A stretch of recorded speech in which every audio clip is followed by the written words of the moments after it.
인간에게 있어서 최고의 적은 죽음입니다. 그래서 죽음을 극복하고 사는 사람처럼 이 세상에서 행복한 사람은 없는 것입니다. 근데 오늘 본문에 주님께서 베드로를 도구로 사용하셔서 죽어있는 주님의 제자 다비다를 살리는 그런 사건을 본문이 소개하고 있습니다.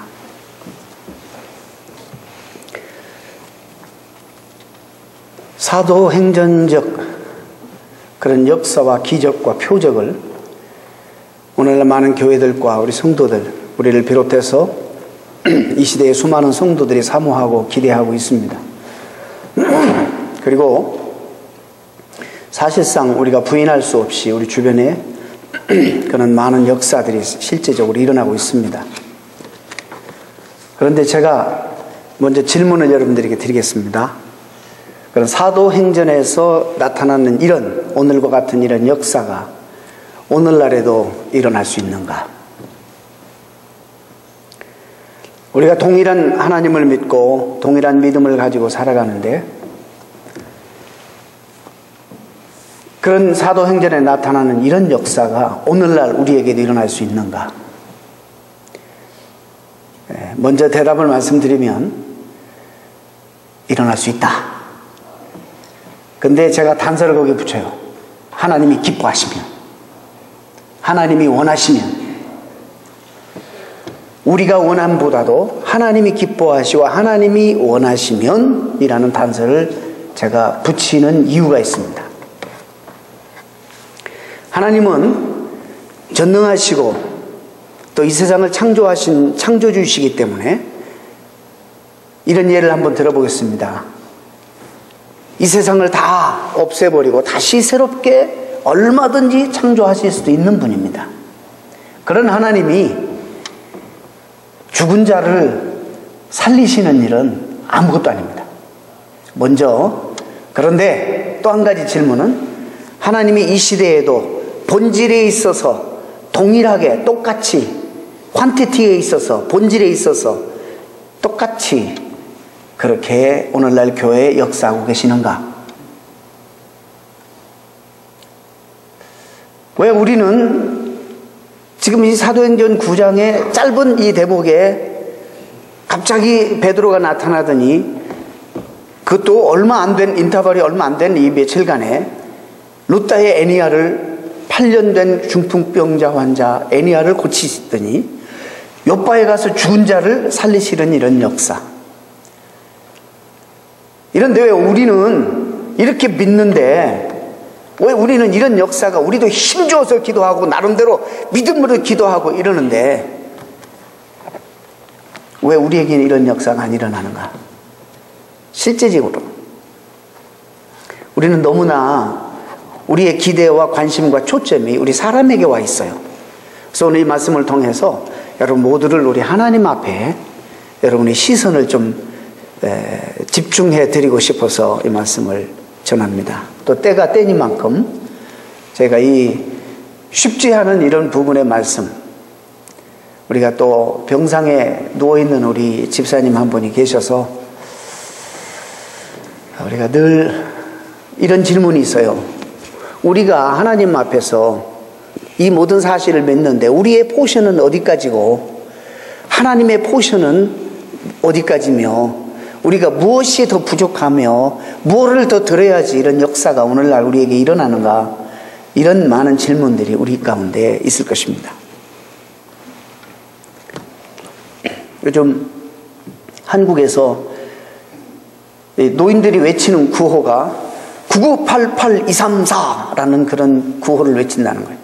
9988234 이게 무슨 얘기냐면 99세까지 팔팔하게 살다가 2, 3일 들어놓고 사흘째 죽는 거. 누구 맘대로? 엿장수 맘대로? 네. 우리의 생명이 주님이 우리의 생명의 주가 되시는데 누구 맘대로 99세까지 살아? 그만큼 이 소망이 죽음에 대한 공포와 두려움과 그만큼 죽음이라는 것은 우리하고 그냥 관계가 너무나 먼 우리의 삶과 그래서 우리 문화 속에서는 기독교 신앙을 믿어도 영생을 소유해도 죽음이라는 것은 내 인생의 끝이고 종말이고 상황 종료다, 이렇게 생각하는 이런 생각들이 지배적이기 때문에 9988234 너무 과한 욕심이라 생각 들지 않습니까? 또 그분들에게 물어요. 왜 그렇게 외칩니까? 정말 99세까지 살고 싶어요. 그리고 또 팔팔하게. 그리고 왜 그러면 2, 3일만 들어 눕다가 죽기를 원합니까? 주변 가족들이 너무 안 돼서. 우리 모두에게 그런 소원들이 여러분들에게 있을 것입니다만 그게 그렇게 안 되는 것입니다. 오늘 본문은 이제 다비다, 욥바라는 곳은 어디냐면 이스라엘의 항구 도시인데 지금도 꽤 번화하고 상당히 큰 도시입니다. 옛날에 요나가 하나님 앞에 명령을 받았을 때 하나님의 낯을 피하여 피했던 곳이 여기입니다. 그래서 여기서 배를 타고 다시스로 갔던 그 항구 도시가 바로 욥바입니다. 이 도시입니다. 여기에서 다비다, 히브리 말로는 다비다, 또 헬란 말로는 도르가라는 이름하는 이 여인이 얼마나 훌륭하게 살았는지 몰라요. 그 이름 자체가 다비다, 그 이름 자체가 암사슴 아니면 영양 이런 뜻이에요. 그래서 그 이름 자체가 의미하는 그 메시지는요, 이미지는 아름다움, 은혜로움, 그런 뜻입니다. 그래서 참 이름이 아름다웠습니다. 이름만 아름다운 것이 아니라 삶 자체가 아름다웠어요. 그래서 오늘 본문에 보면 그가 많이 선행과 구제를 하였다. 여기서 많이라는 말은 분에 넘치게라는 뜻이에요. 우리가 사실 점점점 세상이 이기적이어서 내가 충분히 먹고 쓰고 남는 것 가지고도 이게 선행하고 구제하는 게 쉽지 않는 세상에 우리가 살아가고 있는데, 이 여인은 원문을 그대로 보게 되면 본인의 삶도 쪼들리고 힘들고 어려운데 분에 넘치게 남을 돕는 그런 구제의 삶, 선행을 베푸는 삶을 살았다. 그래서 이 여인이 병에 걸려서 어느 날 죽게 됐는데, 이 여인을 통해서 은혜 받은 사람들이 그 도시에 얼마나 많이 있었는지 오늘 본문에 보게 되면 이미 죽었습니다. 상황이 종료됐습니다. 이 한 인생이 이제 끝났습니다. 그리고 유대, 그 당시에 팔레스틴 지역의 전통은 하루 안에 장례를 치러야 되는 상황인데 이상합니다. 이들이 어떻게 했냐면 이 여인의 시신을 씻어서, 깨끗이 씻어서, 장례 절차를 보게 되면 참 재밌어요. 그 다음에 거기 향유를 발라야 되는데 바르지도 않고, 사람들이 와서 조문도 하고 헌화도 하고 해야 되는 1층에 놔야 되는데 다락에 눕혀 올렸다라는 표현이 나와요. 무언가를 기대했다는 거예요. 무언가, 이 여인이 너무 우리의 삶 속에 끼쳤던 영향과 또 베풀었던 은혜가 지대해서 아쉬워서, 우리 그러지 않습니까? 나도 못 보내 하고 우는 사람들 있죠. 가족뿐만 아니라 주변에 그 도시에 있는 많은 사람들이 이 여인을 통해서 얼마나 많은 은혜를 입었으면 이 죽음이 믿겨지지가 않는 거예요. 그리고 이 죽음을 받아들이지 않는 거예요. 그리고 최근에 18km 떨어진 루다에서 무슨 일이 있었습니까? 베드로가 8년 된 중풍병 환자를 그리스도 이름으로 고치고 복음적인 삶을 살고 있다는 소식을, 따끈따끈한 소식을 접했지 않습니까? 그러니까 이들이 다락에 시체를 뉘고 뭔가를 기대하고 하나님의 은혜 베풀어 주시기를 기대하고, 이들이 이제 뭔가를 하나님께서 역사를 일으키실 기대하고 기도하면서 루다에 있는 베드로를 청하는 겁니다. 아마 이들이 그를 시체를 씻어서 다락에 올렸을 때 열왕기상에 나타나는 엘리야가 사르밧 과부의 아들을, 죽은 아들을 다락에 올라가서 간절히 기도해서 살려냈던 그 사건을 아마 기억이 냈는지도 몰라요. 열왕기하 4장과 2장가에 그 엘리야 선지자의 제자인 엘리사가 수넴 땅에서 경건하게 사는 두 부부가 오랫동안 아이가 없었는데 엘리사에게 다락방을 하나 지어서 새롭게 만들어주고 거기에 살도록 우거하도록 허락을 했습니다.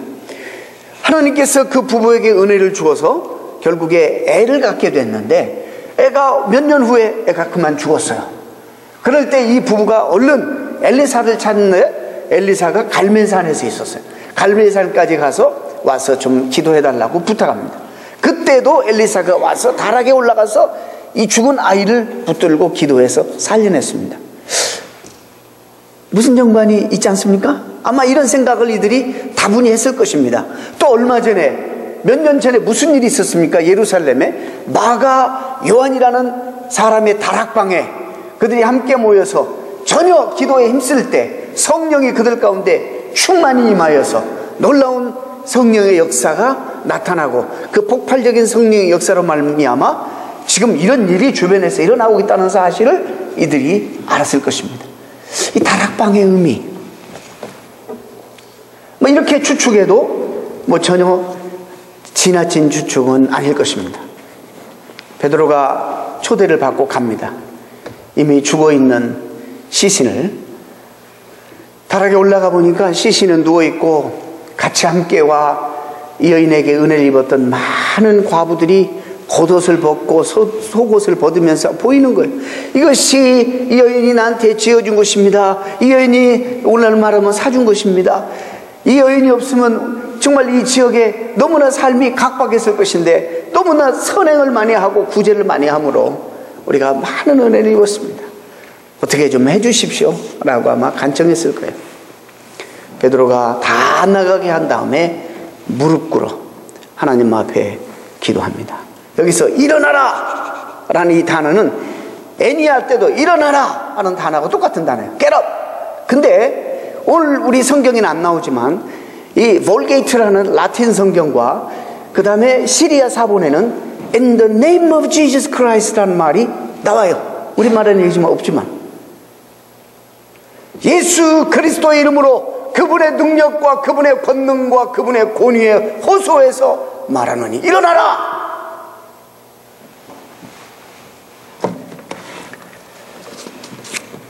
이 여인이 그만 눈을 번쩍 뜨고 앉아있는 베드로를 바라보면서 이제 베드로가 일으키니 일어났습니다.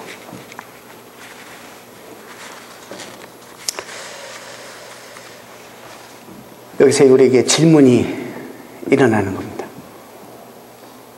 야, 정말 하나님의 능력을 여기서 우리가 보지 않습니까? 놀라운 일 아닙니까? 이런 역사가 우리 주변에 막 일어나면 얼마나 좋겠습니까? 제가 며칠 전에 신문 하나를 기사에 난 것을 여러분께 소개합니다. 2월 11일자 조선일보에 실린 기사입니다. 독감에 걸려 미리 사망한 자녀 셋을 기도로 살려내겠다며 방에 시체를 넣고 7일간 단식 기도하던 박 목사님 부부가 시체를 방치한 유기치사로 체포됐다는 기사가 실렸습니다. 경찰 조사 결과 박 목사 부부는 큰딸이 숨지자 방문을 걸어 잠근 채 시신 곁에서 기도하기를 시작했습니다. 자, 이 목사님이 믿는 하나님은 동일한 하나님이에요. 이도 나름대로 믿음이 있어요. 이도 정말 간절하게 하나님이 이 간절한 믿음의 기도를 들으시고 죽은 딸을 살리시고 또 지금 아파 있는 두 자녀를 고쳐주시기를 간절히 기도했어요. 그런데도 그 다음날 둘째가 죽고 그리고 저녁 때쯤 셋째까지 죽었어요. 그런데도 그는 7일간 열흘간 하나님 앞에 단식하며 금식하며 기도했습니다. 여기서 이제 우리에게 질문이 생겨나는 겁니다. 왜 베드로는 이렇게 죽은 자를 살리는데 왜 동일한 하나님을 믿고 동일하게 믿음을 가지고 간절하게 자기 딸이니 얼마나 간절하게 기도했겠어요. 기도했는데 왜 이 아이들은 하나님 안 살려주시는가? 이 두 사건을 놓고 우리가 비교해 볼 때 뭐가 부족했나? 어떻게 이것을 이해를 해야 되나? 우리도 나름대로 여러 가지를 놓고 기도하고 있는데